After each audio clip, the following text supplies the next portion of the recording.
శనగపప్పు నిల్వలపై కేంద్రం పరిమితులు విధించింది. టోకు వర్తకులు 200 మెట్రిక్ టన్నులు, రిటైలర్లో 5 మెట్రిక్ టన్నులు, ప్రతి రిటైల్ అవుట్లెట్లో 5 మెట్రిక్ టన్నులు, బిగ్ చైన్ రిటైలర్లో డిపోల్లో 200 మెట్రిక్ టన్నులకు మించి నిల్వలు ఉంచుకోవడానికి వీల్లేదని కేంద్ర వినియోగ వ్యవహారాల శాఖ ఓ ప్రకటనలో పేర్కొంది. శనగపప్పుతో పాటు కాబూలీ శనగలకు ఈ నిల్వల పరిమితులు వర్తిస్తాయని తెలిపింది.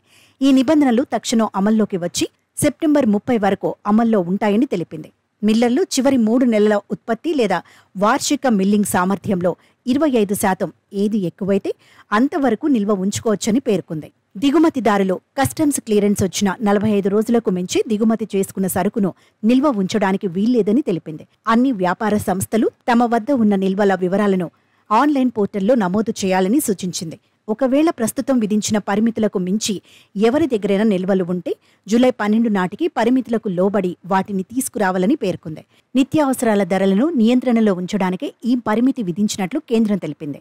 దేశవ్యాప్తంగా పప్పుల ధరలు క్రమంగా పెరుగుతున్నాయి. జూలై 2వ వారం నుంచి పప్పుల ధరల్లో పెరుగుదల ఉంటుందన్న కేంద్రం అంచనాలకు అనుగుణంగానే ధరలు పైకి ఎగబాకుతున్నాయి. ఇప్పటికే దక్షిణ భారతంలోని తమిళనాడు, కేరళలో కిలో కందిపప్పు ధర దారుణంగా పెరిగి ఉడికిపోతున్నాయి. ధరల కట్టడిలో భాగంగా దేశీయ, విదేశీ మార్కెట్లలో పప్పుల లభ్యత, ధరలను నిశితంగా పరిశీలిస్తున్నట్లు కేంద్ర ప్రభుత్వం ప్రకటించింది.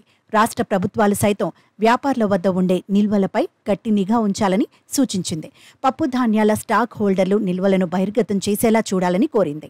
Ministry of consumer protection data ప్రకారం దేశంలో పప్పు సగటు ధర ప్రస్తుతం కిలోకు 150.22గా ఉంది. వీటిలో అత్యధిక ధర 199, అత్యల్ప ధర 87. మరోవైపు పెసరపప్పు సగటు ధర 117.36, అత్యధిక ధర 166గా ఉంది.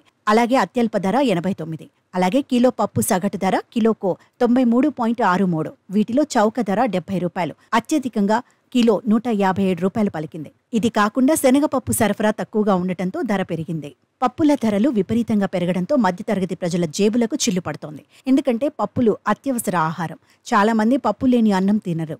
అందుకే పప్పు ధర తగ్గితే మధ్యతరగతి వారికి ఉపయోగకరంగా ఉంటుంది. ఇక ప్రభుత్వమే నేరుగా కందులను కొనుగోలు చేసి నిల్వ చేస్తే బహిరంగ మార్కెట్లో నిల్వ ఉన్న పప్పుల పరిమాణం తగ్గి బ్లాక్ మార్కెట్ను అరికట్టవచ్చు. ఇక బ్లాక్ మార్కెట్ లేకపోతే మార్కెట్లో స్టాక్ తగ్గుతుంది. ఫలితంగా ధరలు అదుపులో ఉంటాయి. 4 కుటుంబ సభ్యులు ఉన్న ఒక్కో కుటుంబంలో నెలకు సగటున వంట నూనెలకు 150, పప్పులకు 100, కూరగాయలకు 100, పెట్రోల్ డీజిలకు 500, ఇతర నిత్యావసరాలకు 300కు పైగా అదనపు భారం పడుతోంది.